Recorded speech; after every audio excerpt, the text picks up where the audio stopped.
أنا أحمد. النهاردة أنا رجعت من الشغل متأخر والتعب سحقني.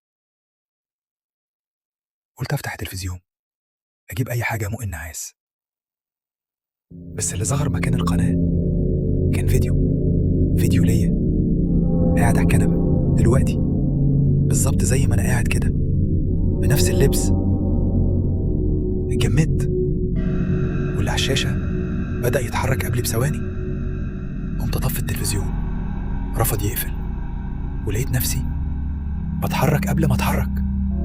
رحت أفصل الفيشة، النور قطع في البيت كله، بس الشاشة ضلمت اللحظة وبعدها اشتغلت تاني. المرة دي كنت شايف وشي نايم، بس حاجة كانت بتتحرك في الخلفية.